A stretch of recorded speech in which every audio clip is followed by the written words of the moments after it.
Was there an Adam? Was there an Eve?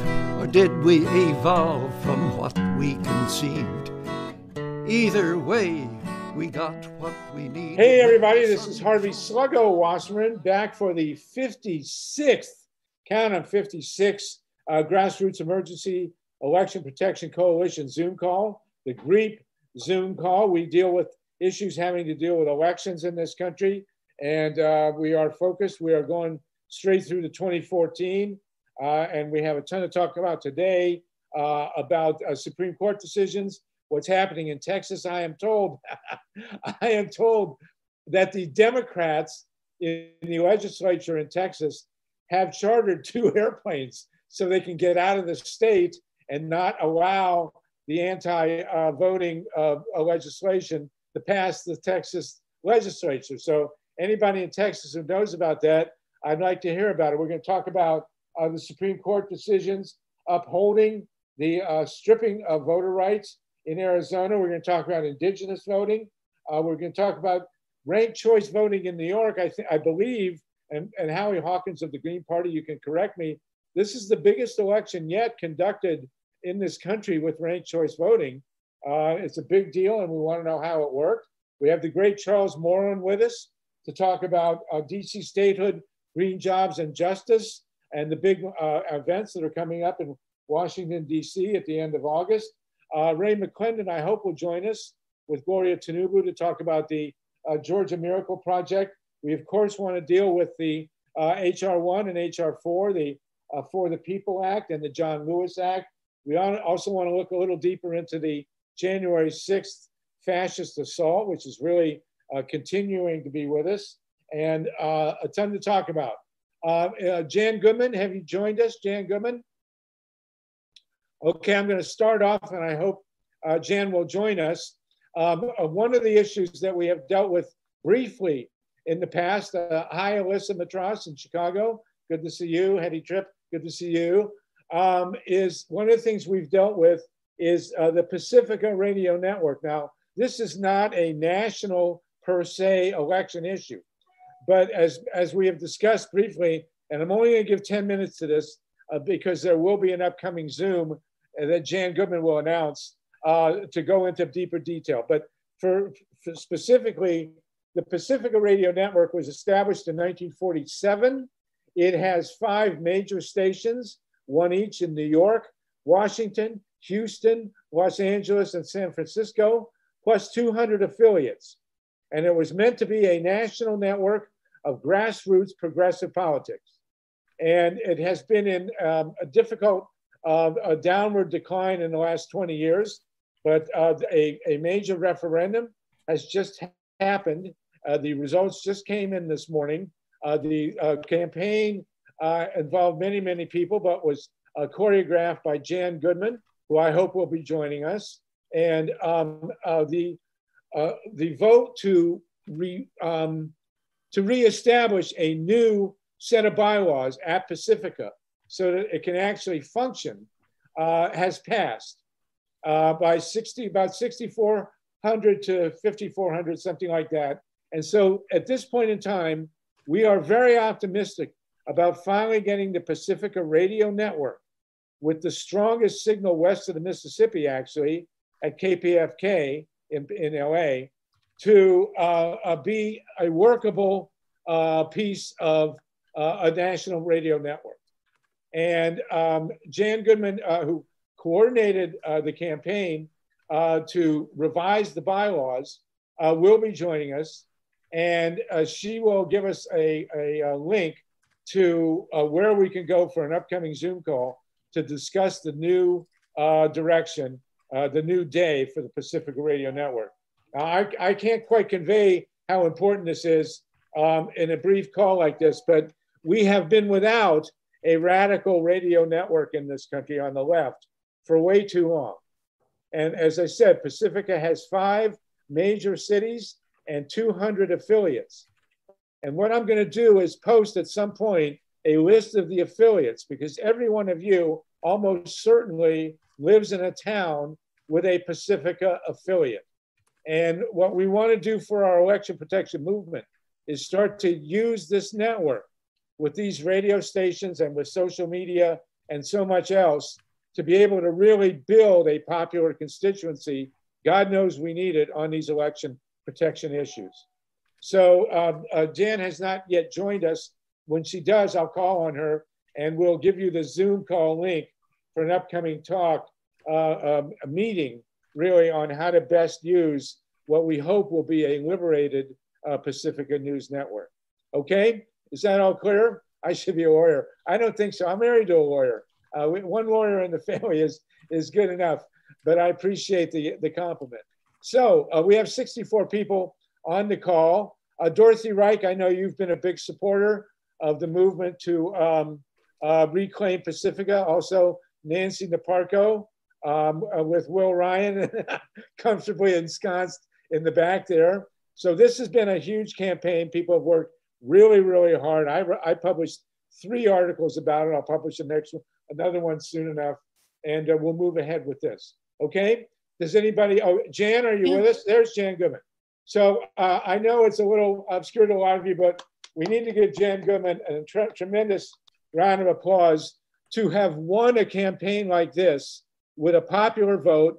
Almost 12,000 people voted among the listeners of KPFK and the other Pacifica stations. That alone is a major accomplishment. So Jan, very briefly, can you tell us when we're going to have a Zoom and what we're going to see happen with the Pacifica Radio Network? You're muted. We can't hear you, Jan. You got to unmute. Can you unmute her? Jan, you got to unmute. I think she said, I know, I've heard you. Okay. Nice hairdo, Harvey. Thank you. Jan, what's going on? Oh, there we go. How's that? Okay. All right. So, so this is a very big victory. And let me just tell you the numbers so that you can get just a feel for it. The yes votes were 6,640 of the listeners, and the no votes were 5,216. So that's a 56 to 44% margin. So it's a landslide. It's really a huge, huge victory. And the staff voted, and they were. We don't have to worry about that, Jan. Now let's just tell people. Okay, so what this means for Pacifica. I want to hear what the staff voted. Okay, so the staff vote was 255 to 180 opposed, and what that means is it's a little bump in the road. It's going to take us a little time that we're going to have to deal with a legal technical issue, but we won hugely. Okay, and what is it going to mean for Pacifica? Well, the name of our campaign basically says it all. It's going to be a new day for Pacifica, truly a new day. It is going to be run with experienced people, competent people. We are no longer going to have to deal with 122 members of governance whose training has to be 0. Okay. And so we're going to be getting a professional, competent executive director. And on the other hand, a big item here is that we are going to have to raise a lot of money, because this network, the reason that we had this campaign was because the network is practically broke, and we're going to have to do quite a bit to turn it around and to become the network that we all hope and desire. And that is one that it will be a loudspeaker for the progressive left. And, you know, we have 5 stations in the major media markets: LA, San Francisco Bay Area, New York, Washington, and Houston. And we have about 255 affiliates around the country. So the bottom line is, everybody listening on this call, you are all in the broadcast range of one of the Pacifica affiliates. And we will be issuing a list of the affiliates and their locations. And we want Pacifica to become the network for election protection. It is absolutely essential, and that's what Jan has accomplished here. So Jan, you know a meeting upcoming that people can plug in with you? I haven't had time to do it, but what I'm thinking is on Friday about 11 o'clock in the morning. Pacific time. Friday Pacific time, 11 a.m. to be able to answer questions. Harvey rightly suggested that we don't have time here to answer a lot of questions because we got a bigger election protection issues coming up. But I will hopefully within 20 minutes or 30 minutes have a Zoom meeting posted, and I'll post it into the chat. And let me do it real quick. Do people prefer Friday or Saturday? Which is better, real quick? Anybody care, Friday or Saturday? Okay, then Friday it is. Saturday is better for me because I won't be at work, but I can do it. Most I can people listen in. Jan, can we do it Saturday? I can do it. I'll do it Saturday. Mm-hmm. Okay. I'll do it Saturday, 11 a.m. Mm-hmm. And I will post it into the Zoom. And we'll do it for 1 hour, and you'll be able to lay out. So everybody, Saturday, 11 a.m. Pacific time. I'll send it to everybody on my Monkey MailChimp. Saturday, 11 a.m. We will have a 1 hour meeting on the future Pacifica. Saturday, why don't we make it 10 o'clock, 10 a.m. 10 a.m. is fine. Pacifica, that's Pacific time. That's 1 p.m. Eastern time. A meeting on the future of Pacifica. Look up your local Pacifica affiliate. I know this is a bit out of sync with a general discussion on election protection, but it's impossible to overstate the power that this network could bring our movement if we all jump in. So look up your local affiliate. Before the call is over, we will try and post a link and a time. If not, I'll email it to everybody, okay? And Jan, again, it's impossible to overstate the amount of work you did and the power of what you've accomplished here. This is an absolutely irreplaceable radio network that we will now convert into social media, Zooms, podcasts, the whole deal. So this is today is a major turning point in the future of American left media, and we have Jan to thank. So thank you very much, Jan. Well, my pleasure. Okay. And there's somebody who had some questions in the chat, and I'll look at that and see if I can answer the questions. Yeah, go ahead and contact Jan through the chat, if you will. Let me give you it's a new day for Pacifica. It's truly, truly a powerful moment. So thank you, Jan. I will also give you my email address out loud for people who can't see the chat. It's Jan Goodman, easiest spelling ever, JANGOODMAN .KPFK. That's Jan Goodman .KPFK @gmail.com. So if you want to ask me questions directly, please just email me and I will look at this chat, and then I'll go and set up a Zoom call and put it into the chat, okay? I gotta say that Jan is the only woman I've ever met who's named after Eugene V. Debs. Yes, I am. Hey, Harvey. There you go. Okay, all right, so it's fantastic. Go ahead. Jan, it's good to see you. Nice to see you. Congratulations. Thank you, thank you, thank you. It's amazing. Jan is one of the great leaders of the progressive movement, and she's also one of the nicest. And that's often hard, nice and progressive leader. But I just want to say how important Pacifica is. Congressman Conyers, when I worked for him from 2000 to 2013, I'd pick him up in the morning. This is when he was the chair of the Judiciary Committee. He was the leading progressive voice for 13 years, led the single payer movement, election protection movement. But he would say, turn on Amy Goodman. First thing, turn on Amy Goodman, which was on Pacifica.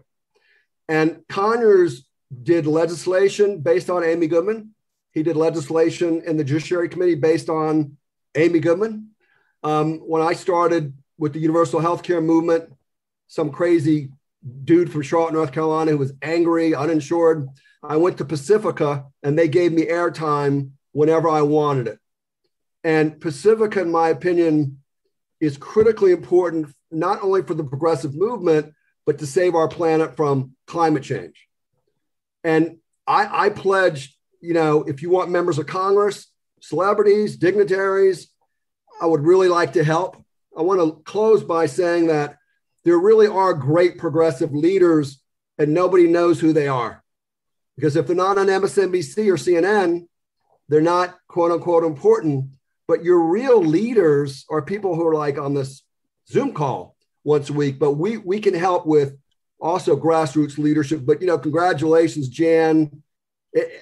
I'm so glad that the good people won. It's amazing. You know, and I will just say that I have never worked as hard and as long and as stressfully on any project, campaign, lawsuit in my life. Mazel tov. We worked hard and we won, and Harvey worked hard, and Mila and Joel, lots of people. So thank you. Yeah, you're the one who did it. Congratulations. And Jan is a high-powered attorney. If she ever billed for her billable hours on this, it would be in the tens of millions. Thank you so much, Jan. Okay, right. Wonderful. And listen, I know this sounds out of sync in a certain sense, but this is as important a victory for election protection as we can have, because we do now have a network that we can get this stuff out. And again, as I want to emphasize, every one of you is in the network range of a Pacifica affiliate. So we'll put those out. We'll revisit this briefly next week. And it's a great way to start our call. So thank you. Thank you so much. I will point out that the affiliates can download Pacifica programs. So they typically will, you know, some will be one program a week and some will be, you know, half of their programming or more than half of their programming. So it varies. And the size of the affiliates varies from, you know, big ones like, you know, University of New Mexico to teeny tiny ones that are just internet ones. So we have a wide variety. All right. Thank you so much, Harvey. And thank you, Jan. Okay, everybody, let's keep up. Now, we want to go to a slightly less powerful institution, which is the U.S. Supreme Court. And, you know, Pacifica will dwarf their power, but we have had the Supreme Court issue a horrendous decision allowing the limitations on voting in Arizona. And it's a nightmare. Ray Lutz, I'm wondering, you're in Arizona. Can you speak to what they've done here, the Supreme Court, with the Arizona restrictions? Is there anyone else who is close to these restrictions that the Supreme Court has approved? The bottom line is that the bad news is that the Supreme Court has lined up with everything that we're trying to oppose. They have supported the very worst of the restrictions on voting that we have been dealing with. And it's a signal from the Supreme Court, a 6-3 vote, that whatever we do, we're going to run into them and we're going to have to find ways around the Supreme Court. I don't know. I do not have the detail in front of me, and I want to put everybody to sleep. Is exactly what they approved that Arizona wants to do, but it's a nightmare. And this is a major turning point. We have to remember that John Roberts, the current Supreme Court Chief Justice, came out of the voter suppression movement, as did the previous Chief Justice of the Supreme Court, William Rehnquist. And so we've had decades now of Chief Justices of the Supreme Court who are against the right to vote for people of color and youth. That's the bottom line here. Justin LeBlanc, did you want to go into some of the detail on this Supreme Court? And then I want to talk to a decision. I also want to talk to Tonka about what's going on in terms of suppressing the indigenous vote, because this is also happening. So go ahead, please. So Tatanka will have a bit more detail, I think, than I will. Yeah, please. And in specific to the Navajo Nation, but what I want to cover is the general top points on all of this. Basically, the Supreme Court just decided that the states no longer have an obligation to keep polling places open nor support vote by mail. And in particular, the polling places, if you managed to somehow have them close on you, well, too bad, because if you voted another polling location, your vote doesn't count. And then when it comes to vote by mail, doesn't matter if your mail is unreliable, we will not send somebody out to go visit you to help turn your ballot in, because these things are now illegal. And the Supreme Court basically said, well, that's just fine, because really any law is going to burden voters. So we don't really care that that happens. We just care how much. And in my particular opinion, which ignores all the facts, I don't think it's much burden at all. That was Alito. They really have no shame. I mean, basically, correct me if I'm wrong, any lawyers, anybody who's following this, what this Supreme Court decision says to me is that these guys, these six and three, are prepared to certify and say it's constitutional virtually any limitation that the Republicans pass on the right to vote. Oh, yes. Is that an overstatement? One more piece to that, and that is their standard for what is allowable is that other states are doing it. Well, so here we are in July of 2021, and we are looking at 3 years to what will be the definitive presidential election, less than 2 years, or a year and a half, to less than a year and a half, really, to a congressional off-year election where the Republicans could retake the House of Representatives with catastrophic impacts on the future of democracy. And the Supreme Court of the United States is telling the Republicans that they can go ahead and limit the right to vote however they want. Is that an overstatement? Joel Segal, you're a constitutional lawyer. Am I overstating the case here? You're muted. You're muted. What's happening is the 1965 Civil Rights Act, what Martin Luther King and the Civil Rights Movement bled and died for, has been eviscerated. It wasn't just the pre-clearance provision, it's the spirit and intent of the law. And, you know, I think Biden is right. They're going to have to expand the Supreme Court and add maybe 4 more justices, because this Supreme Court is a tool of the far right wing.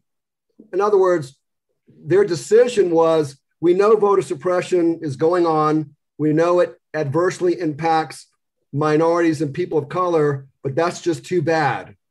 Okay, that's not what law. I mean, James, a lawyer, James Fukuda, they're not using law anymore. The right wing used to be called strict constructionist. They would take prior case precedent, and they used to say that liberal justices were not strict constructionists. I mean, law school, we used to always have this debate. Well, they're not even strict, and they're not even constructionist. They're just making stuff up as they go along. I think what we need to do is, I think we should do civil disobedience campaigns. I think we need to have activists go on television, radio, run TV commercials, and say, we're not going to recognize unjust laws from the Supreme Court. What's the solution? We're going to have to expand the Supreme Court. We can do it in the next year and a half. It's going to be hard, but I don't see any other way to do it, because it's purely an ideologically right-wing court that's against voting. You know, they would do better in China. Well, here's a question. If we succeed, God willing, in passing the John Lewis Act, H.R. 4, Okay, that's the one where we seem to have the best chance. Yes. Is the Supreme Court going to throw it out? It's going to be a lot harder. It's a lot harder for the Supreme Court to overturn a law passed by Congress, because then it's going to be way too obvious that they're really meddling in federal legislation and congressional affairs. It's easier to do it from a state law. But if it's Congress, it's going to be a lot harder threshold. There's going to be a lot more pressure on Roberts. Will there be lawsuits? Yes. But that's when we, the people, have to get organized in the suites and the streets.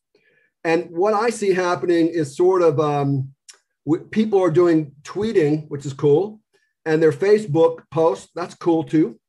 But we're relying too much on what I call click activism to make our voices heard. We can't do that anymore. That's not going to work. We can't recognize these state legislators who passed these draconian Jim Crow laws of the Supreme Court. We have to have a national conversation about how we're going to fight back. And Charles Mooreland is going to talk about this idea of forming a national justice coalition. Tatanka is shaking his head.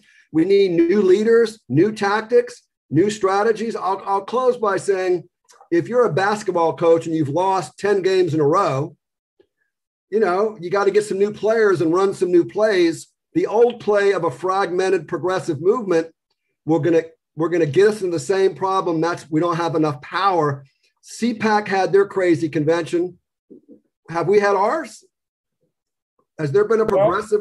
I mean, we got to come together because of climate change and the far right is taking over the country, but they're in the minority. We're in the majority. We're allowing the right wing to win because we haven't gotten organized, but we're going to do that. Tatanka, BRICCA, you're shaking your head, and you're here with the Indigenous community.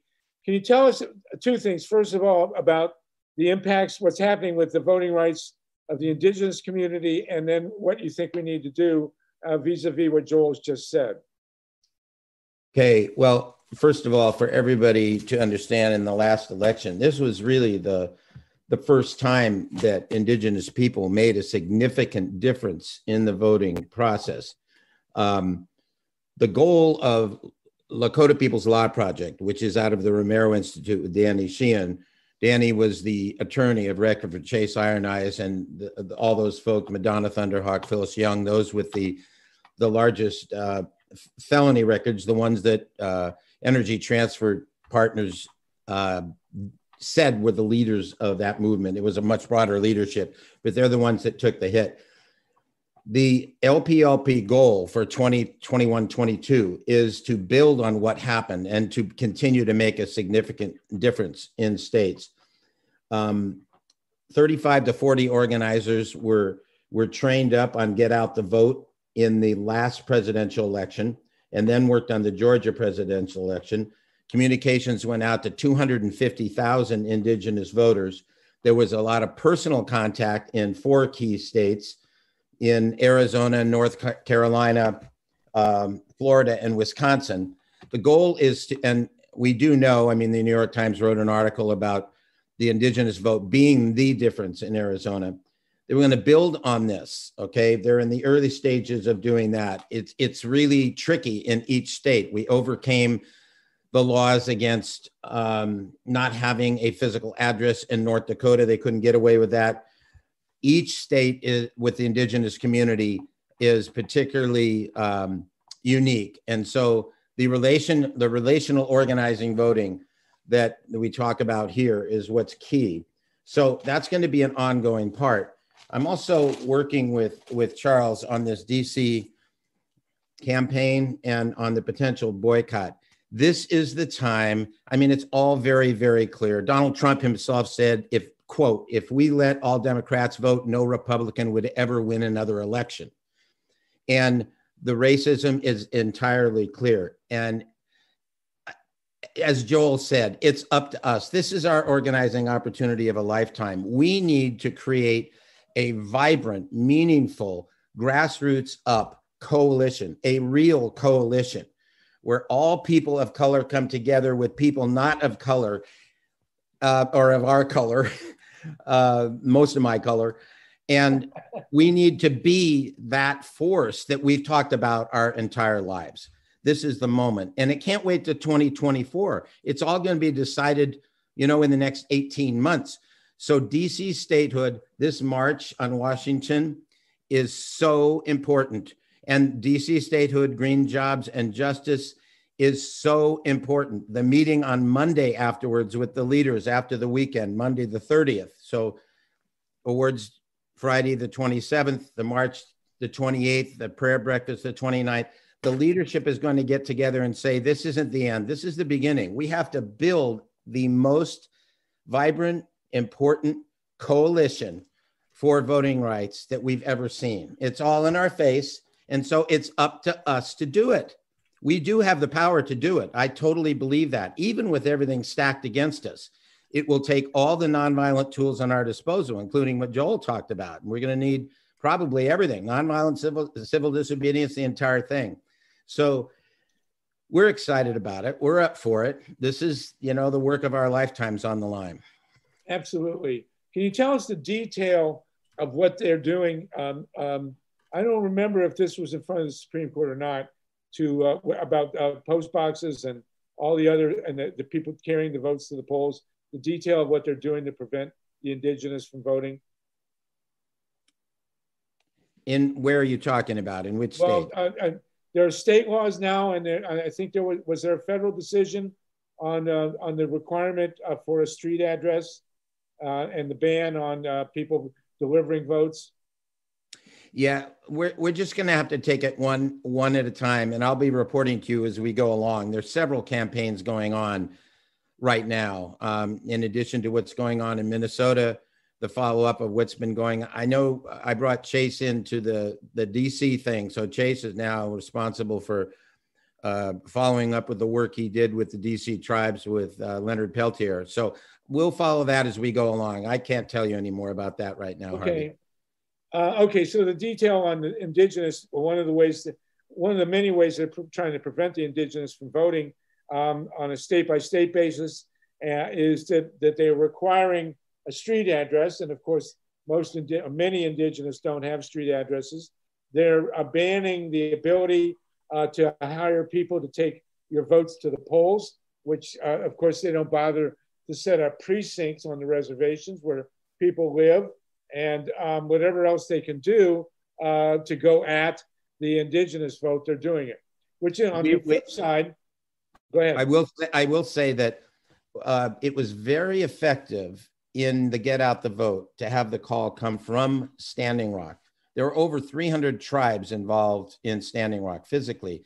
And to have a call from Standing Rock is not just a call from any Indigenous organization. So they're building on those successes of what the symbol of Standing Rock is. And so we're going to need the imagination that all of us are going to need to overcome this stuff and to make it an issue that is just, that works in our favor somehow.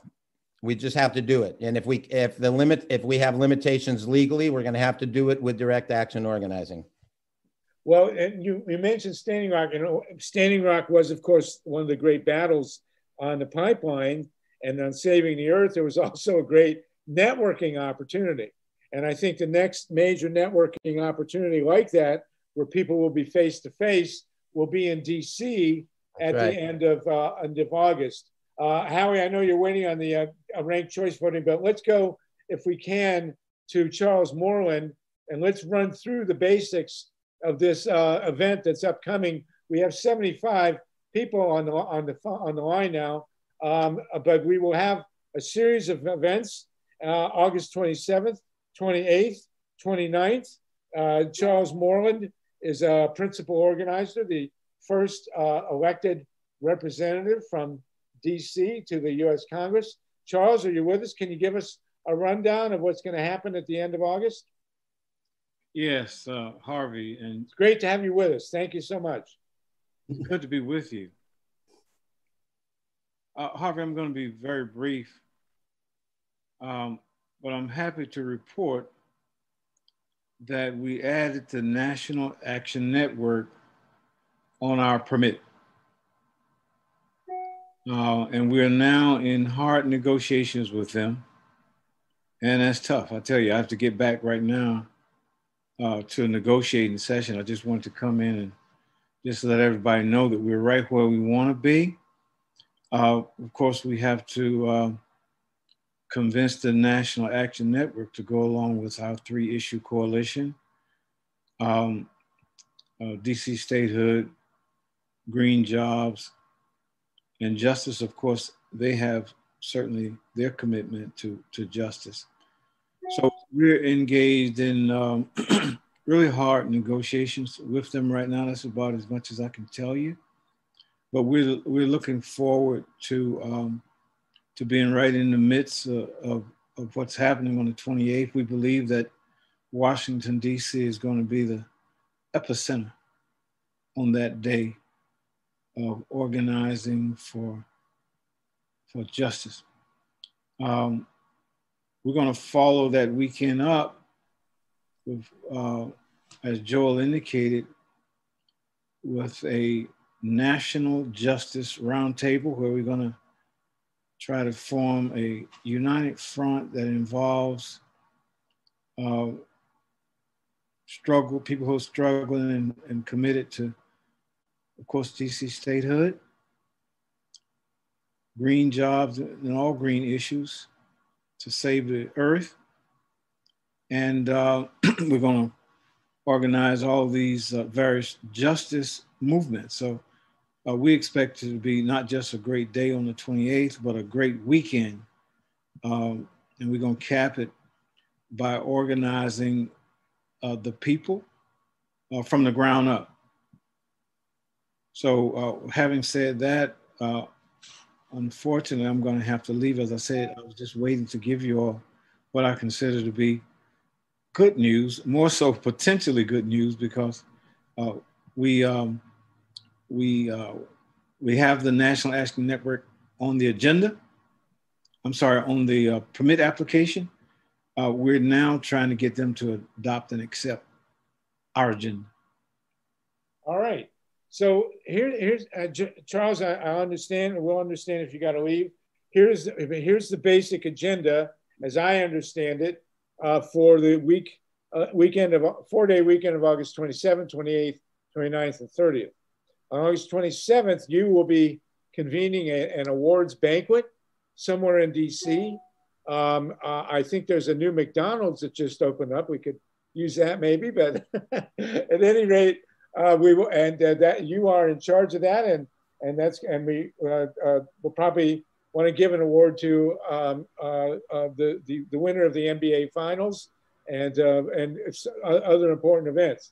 So on the 28th, which is the 58th anniversary of the Martin Luther King speech, we will be having a series of events through the day in conjunction with many other organizations for the DC Statehood, Green Power, Green Jobs and Justice. On the 29th, you will be having a prayer breakfast in DC, which is a great thing. We're looking forward to that. And then on the 30th in the morning, on Monday, there will be a group of us that will present a solar panel to the White House physically with a press event that Joel Segal will certainly be in the lead of coordinating. And we will also present a set of plans by which the White House could become a greenhouse.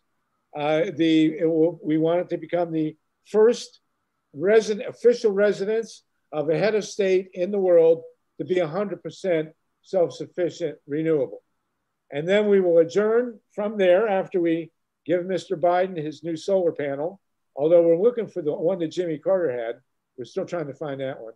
And it was torn off by Ronald Reagan.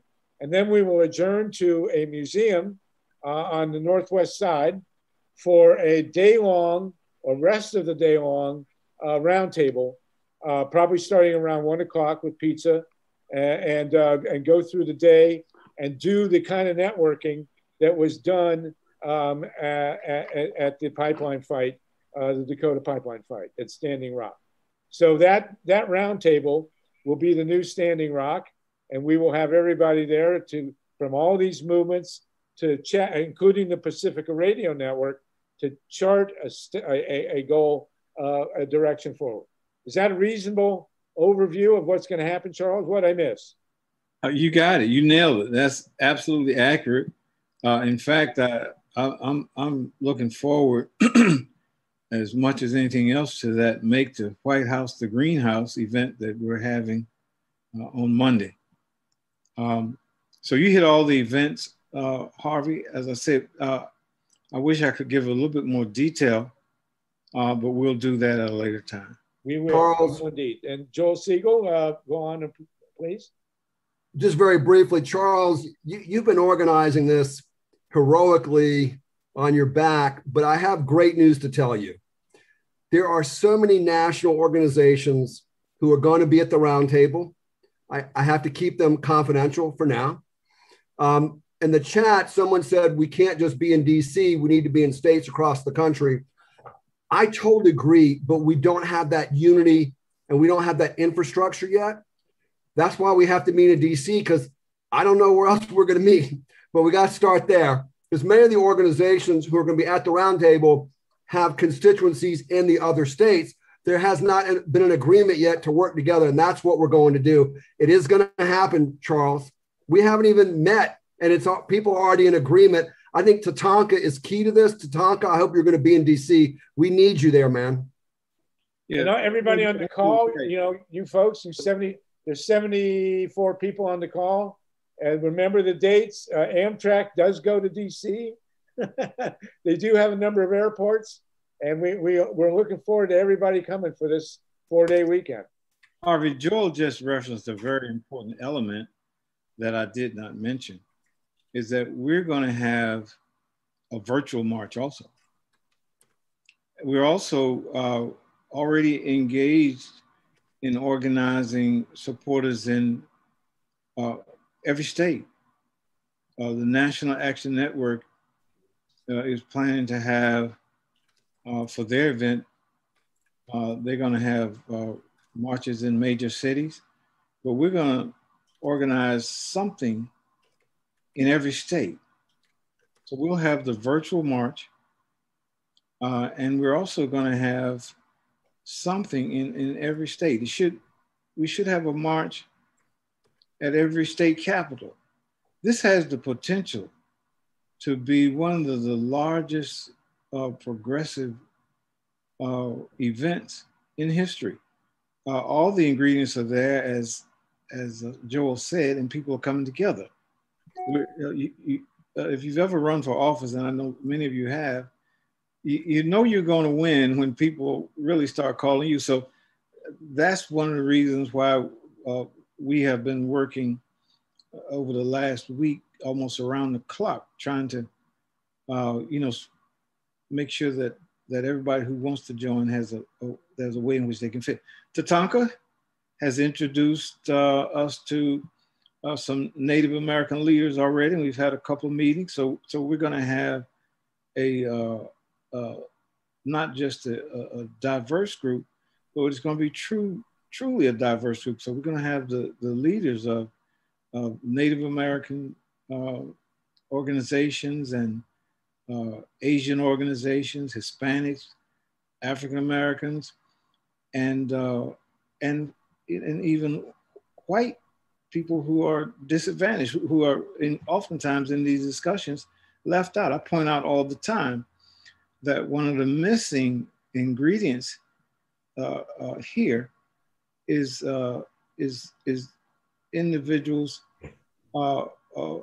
in the majority community who are also adversely affected by these voter suppression bills. I point out often that if you're talking about a disproportionate, that simply means that if you have a 20% population who's disproportionately represented, up to 20%, and there's 100 million, that leaves 80 million who are adversely affected by the regulations and disenfranchisement efforts also. So we're going to have representation from many, many factors at this event and the follow-up roundtable.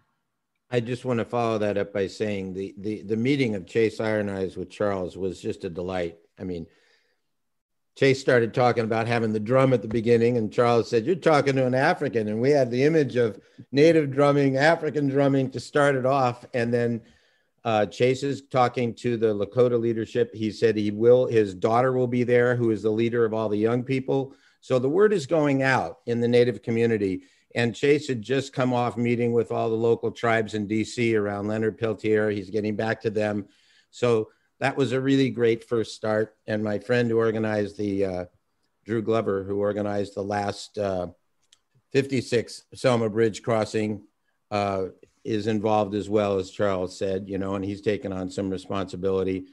And we haven't met up with Dolores yet. She gets back tomorrow from her vacation, but I know she wants to be involved and bring in Latino community. So we've got some good organizers involved with this.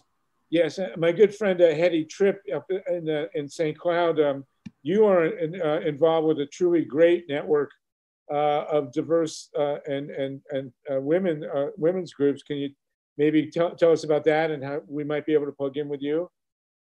I'm actually retired from the National Asian Pacific American Women's Forum, but I still have connections.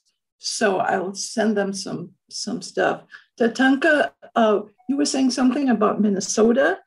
Can you explain that a little bit more? Oh, it's just there's a lot of folks at Pipeline 3 in Minnesota. And Pipeline 3. Yeah. I do a report on that. We can maybe do it later because we have a busy agenda, but there's a lot of people meeting up there. Okay. Well, it is quite amazing. This administration is pushing ahead with any pipeline. I mean, I can't even begin to think about that. So that is something we definitely want to carry on talking about. I want to welcome Dennis Bernstein, the great Dennis Bernstein from KPFA in Berkeley has been on the call. I don't know if he's still with us here. Also Thomas Pogge from Yale, Susan Pinchon from South Florida, and where the voter suppression continues. Okay, does anyone want to kick in? Harvey, I just wanted to let you know Ray Lutz is now on the call if you want to talk to him again about Yes, we will. We want to talk about Arizona in a couple of minutes. Does anyone else want to add? We will be joined soon by Falabi from Greenpeace, which we're also looking forward to having participate in the DC March. That's a big piece of the puzzle there. Falabi was going to join us at the top of the hour. But this DC event, the additional dimension that we get to this with the success of the Pacifica campaign is that Charles and Tatanka and everybody else organizing on this is we should be able to plug this into the Pacifica network, which I mentioned before has 200 affiliates. And we can work now, certainly on the roundtable, to have it live broadcast, as well as Zoomed. And so we will of course be planning to Zoom this as it happens, and we will also have, thankfully, a radio network to put it out onto as well. Major leaps forward. Okay, and yes, Charles, are you waving goodbye or you want to talk? You got to go. All right. Say hi to the National Action Network for us. We appreciate them. And we also now, I do want to cover one thing here, and then we'll go to Ray in Arizona. I wanted to talk to Howie Hawkins, who was one of the pioneers of ranked choice voting. And we just had a major election in New York City that was conducted with ranked choice voting. Howie, you're in Syracuse. Can you tell us about how ranked choice voting worked in New York City and what it portends for the future? Well, for the voters, it worked great. They did an exit poll. 95% of the voters said the ballots were simple to complete, and 77% said they want ranked choice voting in future elections. So for the voters, you rank your choices, 1, 2, 3, no big deal. Now, there's a lot of commentary coming from the right, the Heritage Foundation, the Wall Street Journal, American Enterprise Institute saying, oh, it was too complicated, it took too long to count. That's not a problem with ranked choice voting. They do national elections in Ireland using this system, and they have the results the next day. So what happened in New York is, first of all, New York has a antiquated law that they don't even begin counting paper ballots, absentee ballots, until a week after the election, which creates a delay to begin with. I mean, even reactionary Florida starts counting them as they come in. And then the New York City Board of Election is a nest of patronage with all the cronyism and nepotism and ineptitude and incompetence that comes with it. And you've all heard about these scandals. It wasn't just this time, where first count, they used 135,000 test ballots and mixed them up with the real ballots. And they gave the wrong result in their first report. And then they didn't take advantage of the training offered by the software providers, the Ranked Choice Voting Resource Center, whose software is used by most ranked choice voting around the country. There are over 50 jurisdictions now using it. But New York, as you pointed out earlier, is the biggest jurisdiction yet to use it in the United States. So it got a lot of attention. So you're familiar with these scandals with the New York City Board of Elections. You may remember 125,000 voters were purged from Brooklyn right before Bernie Sanders was in that primary with Clinton in 2016, his home borough. In 2018, they had a longer ballot. They didn't adjust the scanners, so people were standing 4 hours in line just to get their votes in down in New York City. And then last year, right before the election, they sent out 100,000 erroneous absentee ballots. So it's not a surprise that the Board of Election made this more complicated than anybody else seems to have been able to do. But one result was the turnout was higher, highest in decades. It was only 25% for the Democrats, which isn't great, but it's higher than it's been, more than it was, say, in 2013, when last time they had open seat and de Blasio won the primary. For women, the number of women now on the city council, or at least one Democratic nominations, went from 14 to 29, or from 27% to 57%. And then you had some conservative Black and Asian and Latino candidates saying, well, ranked choice voting is going to hurt people of color, with no evidence. Because the reality is, what they're concerned about is competition in their safe districts. Because, a Black candidate may get a Black challenger. In single member plurality voting, yeah, you can split the vote and let, a white candidate or a more conservative candidate win. But with ranked choice voting, you can rank your Black candidates 1 and 2 and 3 or whatever. And Maya Wiley just pointed that out in the Washington Post today. And Black candidates came in 1st and 3rd in this mayoral race with ranked choice voting. So, and that's been the history with ranked choice voting. So basically, ranked choice voting worked well. The New York City Board of Elections didn't. That said, this law in New York has a lot of problems. It's a partisan democratic law. It only applies to primaries and special elections, not general elections. So when the Green candidates are on a general election ballot, we're going to be called spoilers because it's back to single member plurality voting. And the city council, they could have done what New York used between 1937 and 1945, proportional ranked choice voting for multi-member districts. And back then, what it created, as it did in many other cities during the progressive era, was a multi-party, multiracial democracy. So in New York City, in the 5 elections between 37 and 45, you had 4 or 5 parties on the city council. Whereas before those elections, there were 25 seats, 24 were Democrats, and 1 was a Republican. Afterwards, you had American Labor Party, later on the Communist Party and the Liberals. You had fusion, you had independence. And then the first Black was elected to the city council under that system. Adam Clayton Powell Jr., running on the American Labor Party line, 3rd party. The first women were elected. Now, unfortunately, they got rid of proportional RCV for the city council during the McCarthy era anti-communist crusade, because a couple of communists had got on the council. But, this charter, that commission that set this up, knew those options. I know one of the commissioners, I know one of the lawyers, And it was very frankly partisan. They didn't want to give the left the same opportunity to run that they gave themselves. And they didn't want proportional representation. They wanted single member ranked choice voting, which in most cases is still winner take all. So a third party candidate may get a bigger vote in the first round, but they're not likely to win a seat. All right, so Howie, we got 3 people on the stack. Mike, I don't see the stack. Who's first on the stack? 3 people. Speak up if you're on the stack. I don't see it. This is really interesting. James Fukuda, you voted in New York. How was your experience with ranked choice voting? It was easy to use.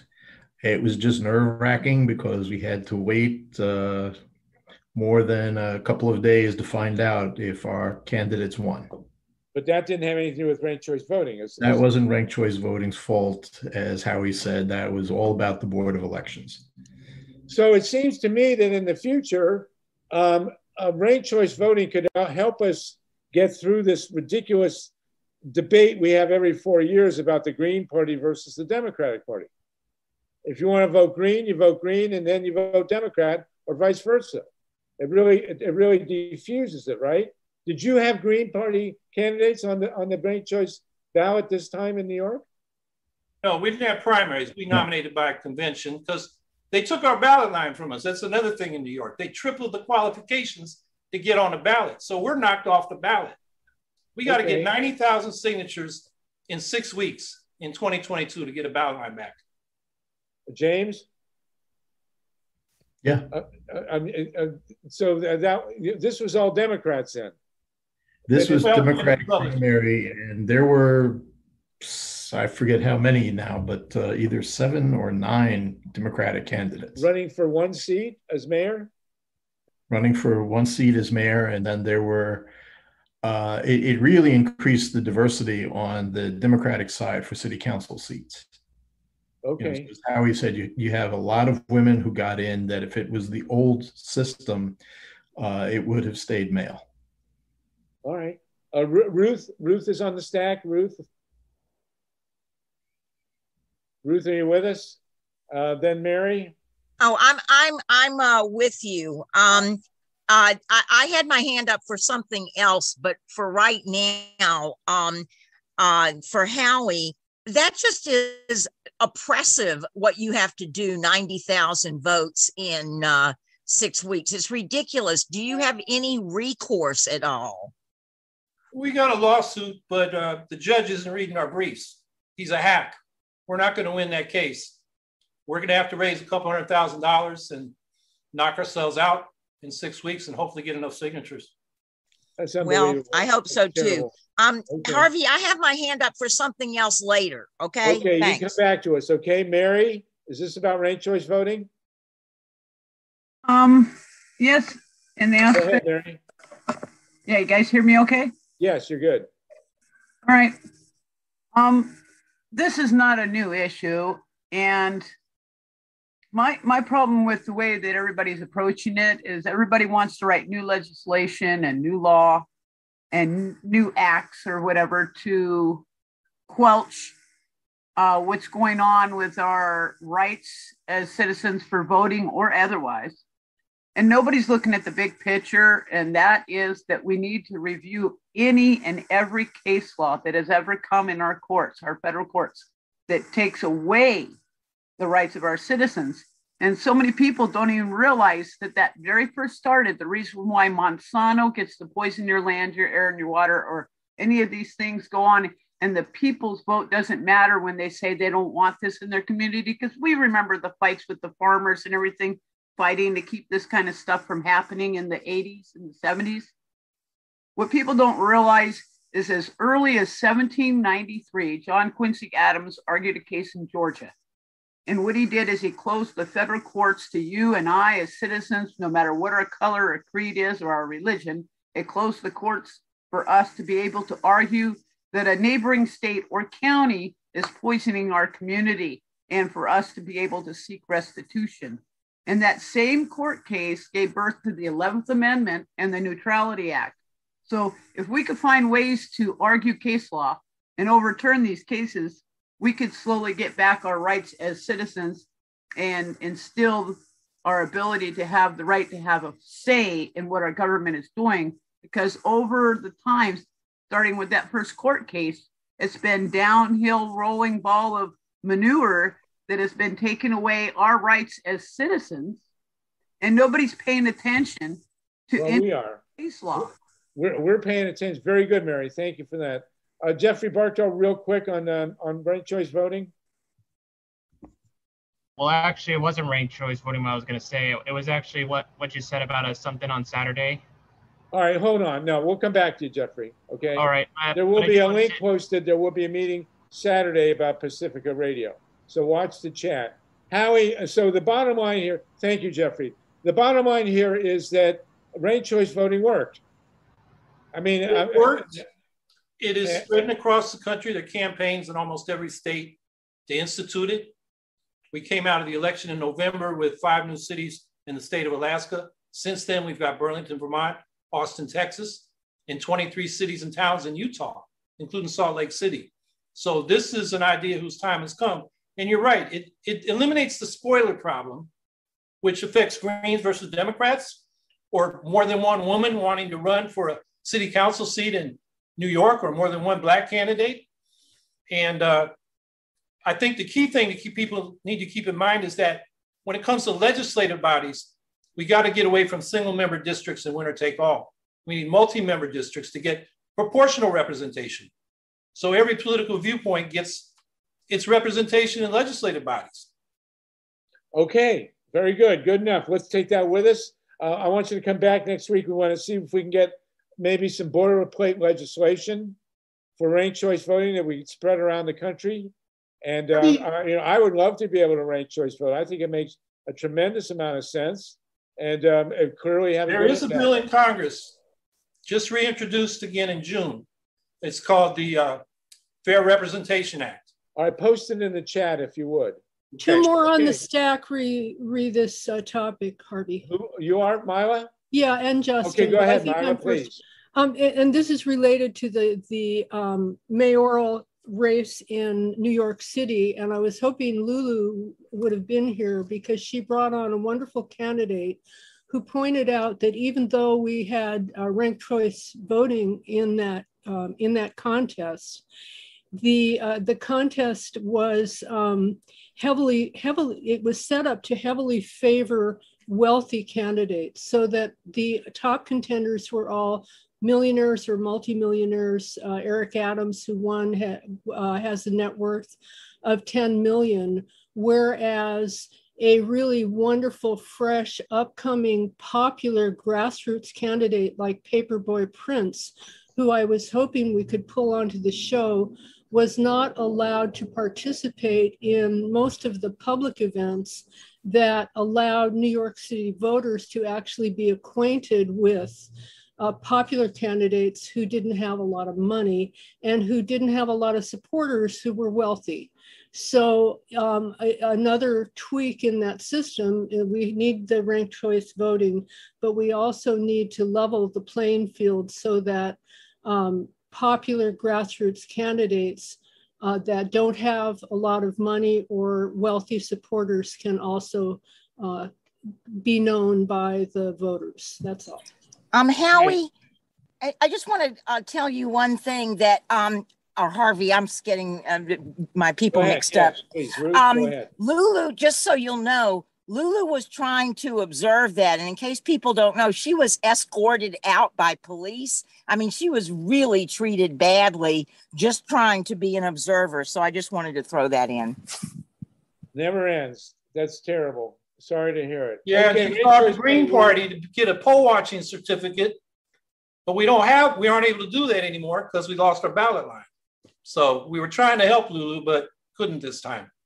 Well, we'll revisit this next week. Ruth, will you make sure that Lulu comes on with us next week? And I want everybody to hear about that experience. Okay, I'll try. Yeah. We're going to go to Ray Lutz in a minute in Arizona. I do want to welcome Falabi from Greenpeace. Falabi, good to see you. We are very, very much hoping we discussed before you came on, because Charles Moorland had to leave, the logistics of the August 28th, 27th, 28th, 29th, 30 weekend. It is going to be the new Standing Rock in that we're going to be networking people from all over the country, all the movements in the on the climate and voter protection movements. Joel Segal will be coordinating the great roundtable that we're going to do that Monday, but we are very much hoping for full participation from Greenpeace. I am still a voting member of Greenpeace. I joined in 1991. I may be the oldest person affiliated with Greenpeace. I am reasonably certain I have the most children. So if you will, please contact and be on the case with us. We desperately need Greenpeace's full participation. And maybe you, Joel, Charlie, and I can have a four-way conversation and go deeper into detail. But the the events of August 27th, 8th, 9th, and 30th, everybody, all the 70 plus people on this call, we know about, we're going to be participating in, and we're all pulling for Greenpeace participation. So we will talk again after the call. Okay? Thanks, Sluggo. Yes, absolutely. Oh, thank you. And I love how you call me Sluggo without flinching. That's really great. Okay, we have Ray Lutz in Arizona. Arizona has been the test case now. You know, the real hotspots are Arizona, Florida, and Texas. I do want to point out again that the Democrats in the legislature in Texas have chartered 2 airplanes to get them out of the states so they can break the quorum and prevent the vote that would restrict the voting in Texas. I think that's fantastic. Ray, has the legislature in Arizona chartered airplanes yet to leave the state? No, I haven't heard about that. I guess they're already past that stage since it's already gone to the Supreme Court in their case. But a lot has happened since last time we had an active call. It seems like forever. In the meantime, I do believe that since the last call, they came out with the movie called Deep Rig, okay, which I was able to review a copy just to do fact checking. And this was a movie that just was amazingly ridiculous because they had Doug Logan, who is really the only person in Cyber Ninjas. I know they make it sound like it's a big deal, but Cyber Ninjas is just one guy, Doug Logan, and then he subcontracts the work to yet another firm. And then if you call up the Cyber Ninjas number, you can get, you know, press 1 for the front desk, that'll be Doug Logan. Press 2 for you know, customer service, that'll go to Doug Logan, etc. So he is basically one guy. We learned that he got a $400,000 payment on his house in Sarasota, Florida, in about January. So he was basically, you know, paid off to do this. But in the movie, his voice is obscured, his face is obscured. He acts like a QAnon person or something, like he's Mr. Anon, and that they started looking at human trafficking and other things. They try to link it to that, and then finally they turn to election integrity. So they try to link these things to human trafficking, and then at the end they reveal who he is. So I don't know why they went through that other than to kind of make it spooky. And but you know, just think about this. Here's the guy who's doing the audit, who appears in this movie as a star, and at the end of the movie, you have attorneys and so forth that are saying, well, we looked into it and we found that we had widespread fraud in all these cases. You know, in the movie, what do they look at? The Outram County in Michigan that has been completely debunked. They looked at the idea that ballots were, you know, dumped in the middle of the morning, you know, carted in suitcases and the like. All that's been debunked. So there really is nothing new in the movie. And yet at the end, they say, look, I'm an attorney. We've looked at this, and we now know that there has been widespread voter fraud. We have to admit it, and we have to just never let it happen again. So it's really a work of deception. They also were very, very craftily deceptive by saying, oh, there's a lot of people we want you to meet in the room, and we want you to turn around and shake hands with people. And first, we'd like to acknowledge Senator Karen Fann. Stand up and give her a round of applause. Now, if you say that and they all stand up and they're clapping, you can see it in the room in the panel session, you think that she's there, standing up, and they're, because they said, make sure you acknowledge people in the room. She wasn't there, and yet I thought, she was, but there were the second in command from the Senate was there. Another of the House members from the legislature, this guy Fitcham, who's just, anyway, he was there. So, basically, Ray. Yeah, because I was linked to this, I went ahead and wrote a letter and debunked this whole, all the claims, sent that to Karen Fann. She subsequently responded and said, who is this guy that's doing this? But, she basically disavowed it, which I was asking her to do. So that came out. And so this was to really put a bad light on the whole thing. Now, if we look at, I don't know if you can, but we can, if we look at the azaudit.org, anybody dials that up, you'll see them in a different building with the ballots all bundled up and sealed. And they are working feverishly, I guess, to try to work out what the tally sheets say. And I don't think there's enough oversight at this stage because they could be altering the numbers on the tally sheets for all we can tell. Now, this is Ray. This is what you're talking about is the alleged audit there. Yeah. What has the U.S. Supreme Court said about what's going on in Arizona? We just got this big decision. Well, they just said that it was okay for them to require, that you had to two things really. You had to vote at your polling place, and if you couldn't do ballot harvesting, and you could not turn in another person's ballot. It would be a felony if you did that. Wow. So that's a lot of that is aimed at the substantial indigenous vote in Arizona, which turned the state from Trump to Biden in 2020. Is that correct? Well, I'm not an expert on that, but yeah, I do know that it's, they are, the people there on the right are trying to orchestrate a rigging, if you will, so based on voter suppression. So, and they're trying to use these laws to do it. And so far they're being successful. Justin LeBlanc, did you want to throw something in there? You had a hand? So no? Yeah, to follow on with what Ray is talking about, I happened to see the same panel discussion that he talked about.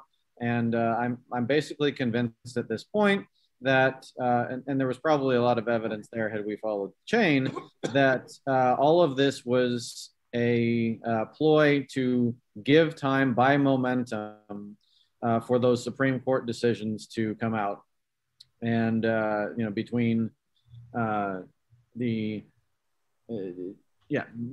between the laws passing and the Supreme Court review finding what they expected to find, then this whole audit is as much anything to keep the QAnon folks in the fold and keep them rooting for these things, turn the states, keep them fighting the defensive against all of these onslaughts against decency and true public policy. So they, at the conclusion, at the end of the day, Ray, can you summarize what has happened with this so-called audit? Is it over? Have they now announcing that there's definitely been fraud? What is the situation? No.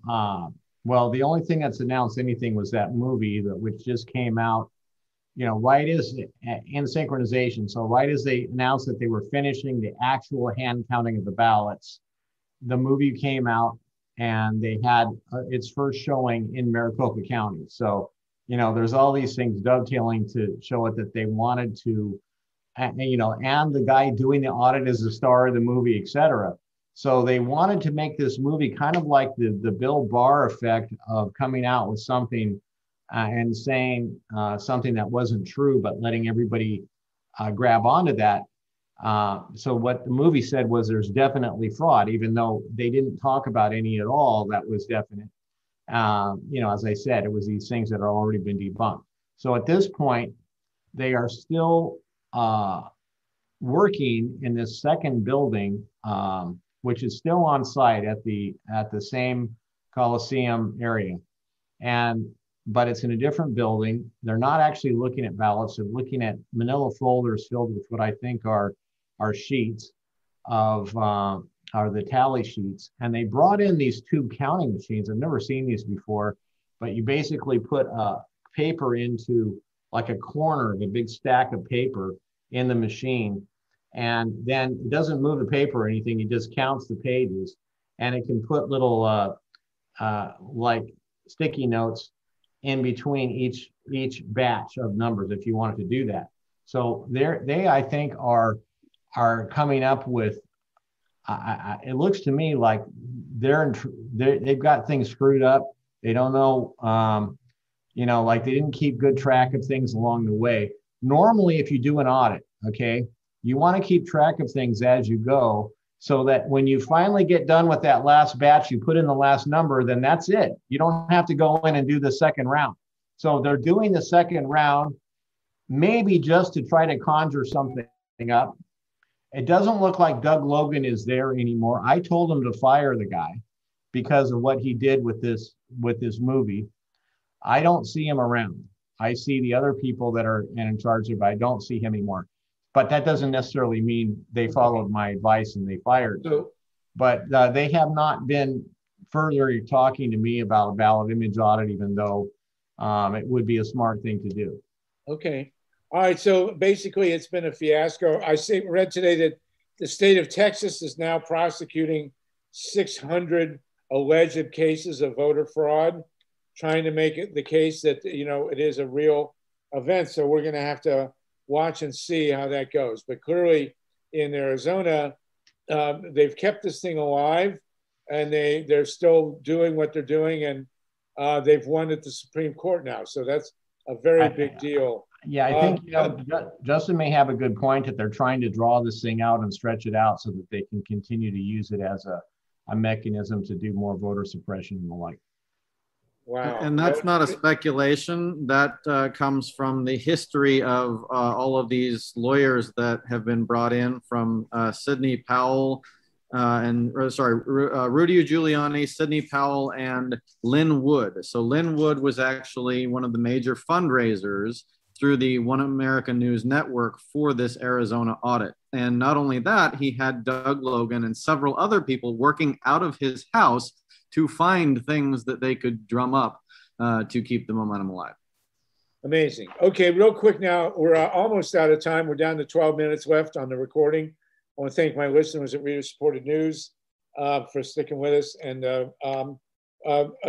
Mike Hirsch, you have something on Make Some Good Trouble for the People Act, the John Lewis Act, and DC Statehood. Is there a day or a march or a specific event coming up that you wanted to highlight, Mike Hirsch? Yeah, thanks, Sluggo. The Public Citizen and a large coalition is convening vigils and direct action in support of DC Statehood, the For the People Act, and the John Lewis Act. So basically very much in tune with the big weekend that's coming up in August that we were discussing earlier. And there's a link in the chat. And if you're listening on the radio and don't have the chat, or for some reason can't see the chat, it's at goodtroublevigil.org. And you can also email Mike Fox at pdamerica.org to get involved with this. And it's coming up this weekend, is my understanding. There might be events before and after, but I think the main mobilization is going to be on Saturday. So hopefully everybody can get involved and get their voice out. And this will just be, one of an ongoing pressure tactic. And a lot of the people have discussed the importance of keeping the pressure on and not be a collectivist, is what Joel was saying. Don't just do one thing and think that you're done with this. Okay. We're all aware of how important this is. That's why we're on this Zoom. And let's just continue to step up our activism. Okay. So that's the John Lewis, goodtrouble.org. It's in the link, in the chat. I can see it now. Ruth Strauss, you had a Sluggo. It's yes, go ahead. good. It's goodtroublevigil.org. Oh, okay. And before we go to Ruth again, I think somebody else had their hand up. Is some Susan Pinchon. Susan Pinchon. Yes, Welcome, and Ray's Susan. got stuff going on in Florida, so I think maybe she wanted to talk about that. Yes, go ahead, Susan Pinchon, absolutely. And then Ruth Strauss. Susan, are you with us still? I think she's gone. Actually, I don't see her. I see. Oh, there she is, Susan Pinchon. Yes, go ahead. Can we unmute you? Okay, let's go to Ruth Strauss and then we'll go back to Susan. Ruth Strauss, please. Ruth Strauss, are you still with us? Yeah, you had a question? Yes, I'm here, Harvey. Okay, go ahead, please. Then we'll go back to what Susan I wanted to say is we need to come up with something about two things. One is enlarging the court. Biden, at least previously, has hemmed and hawed about it and kind of acted like he wasn't interested in it. So we have to figure out a way to put maximum pressure on him about that.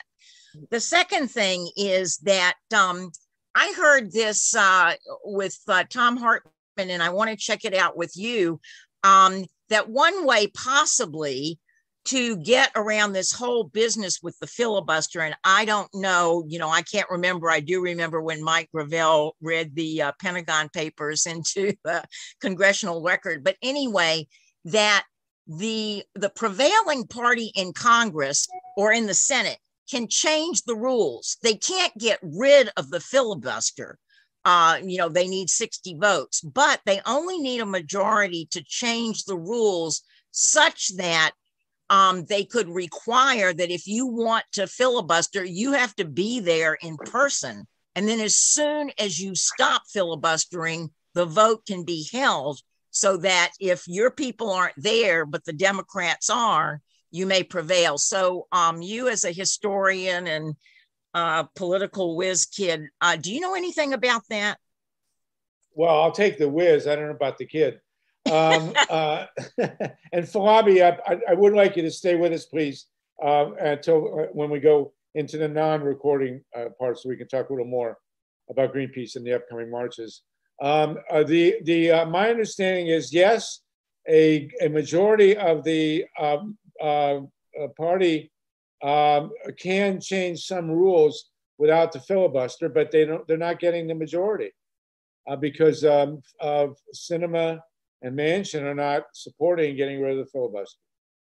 That's the problem they're facing, and the Republicans are an iron fist. There's no break in the Republican. So you don't think they could even get a simple majority to change the rules where if you want to filibuster, you have to be present to do it, and like the old days, you have to sit there and speak. Manchin had talked about that, and of course that would eliminate all these old white guys with big prostates. So Actually, maybe, Mike Gravel said they used to pee on the floor when they had to filibuster. It. Well, that's possible. So who knows? But yes, they could change the rule, and they could make them all be there with a simple majority. But so far, that's not happening. So that's a good question, Ruth. Jeffrey, we're near the end. You had a question for me and for Jan Goodman. Very quickly, Jeffrey Barkdale, did you want to ask something real quick? There's no. Well, about that thing on Saturday, what is that? Okay, on Saturday, I don't see that Jan has posted it. I will send it out on Saturday. There will be a Zoom call, 10 a.m. Pacific time, 1 p.m. Eastern time on the future of Pacifica, and how we're going to link the Pacifica Radio Network to the election protection movement. Okay, but I don't see that she's posted the link yet, so I will send it around when she does. I did just now in the chat. Joel? Good. Yeah. Very good. Thank you. So look for that link. We have 5 minutes on the recording, and then we're going to go into our deep kibitz for another 20 or so. One thing we did want to, Joel, I wanted to ask you, is there anything new, Joel Segal, on the progress of HR 1 or HR 4? Yeah. First of all, what's new is that it's not clear about what's going to happen to HR 1 or HR 4. I've been told that before they get out of session for August recess, they're supposed to do a vote on either HR 1 or HR 4. Before, I was told from the Judiciary Committee staff that HR 4 was going to be a long way off, but the press and civil rights leaders met with Manchin, they've met with Biden and said, we got to pass HR 4 because if you pass HR 4, these voter suppression laws in different states, they can't be, you know, they wouldn't even see the light of day, but it's not really clear about the status. I'll tell you what I think is going to happen. I think the Joe Manchin compromise is what they're going to vote on for HR 1. If people don't know what that is, he took HR 1 and kind of actually Stacey Abrams got behind it and some other civil rights leaders, but it's a pretty good election protection bill. HR 4 as it is, I think can get passed. But what I do know, having worked in Congress, you know, for over 13 years, 14 years as a lobbyist, 13 as a senior legislative assistant, the change really never came on anything progressive unless there was organized pressure from below. And even though it's starting to happen, it's still, I'm sorry to sound like a broken record, but I really understand the threshold between passing legislation and not passing legislation. And we're just not at that threshold. We haven't reached it. That's why we're going to meet in DC so we can begin to, you know, be more serious about, you know, on the ground infrastructure, real power, real funding, real media coverage, because what's not happening in Congress, there's not enough phone calls coming into these offices from constituents demanding that they pass HR 1, HR 4. That's really, in my opinion, the big problem. Or whatever, climate change or homelessness. It's just do people kind of understand that the way Congress works is staff runs the Congress. They're between the ages of 21 and about 26. Members of Congress spend most of their time raising money. About 60% of their time is raising money. Mr. Conyers used to say, you don't work for me, I work for you. He, you know, because of his time constraints. If we do not get organized now, like what we're talking about with a National Justice Coalition, we're going to see the same scenario over and over again. I'll close by saying that if we don't deal with HR 1 and HR 4, and if we get, what the pundits are predicting, is that the Congress will be taken over by Trump Republicans. Can you imagine what we're going to do about climate change if they take over? It's going to be impossible to get progressive transition legislation passed. So election protection, climate change, homelessness, voter suppression, they all go together. Okay, we are at 38 after. I want to thank you, Joel. Thank you, Mike Hirsch and Steve Caruso, our wonderful engineers. Thank you, everybody. We still have more than 60 people on this call, and we're going to proceed for another 20 minutes without the recording. So you can, I want to sign off, say goodbye to all our listeners out there at Pacifica, at the Progressive Radio Network. Congratulations again on the winning vote at the Pacifica Radio Network. Hopefully we're going to be able to expand our reach. This has been the 56th Griep Zoom election protection call. We will resume again next week, same time, same place, 5 p.m. Eastern, 2 p.m. Pacific, same link. I will send out the Zooms. If you want to be in touch with me, it's solartopia@gmail.com. And we will now close off the recording. Was there an Adam? Was there an Eve? Or did we evolve from what we conceived?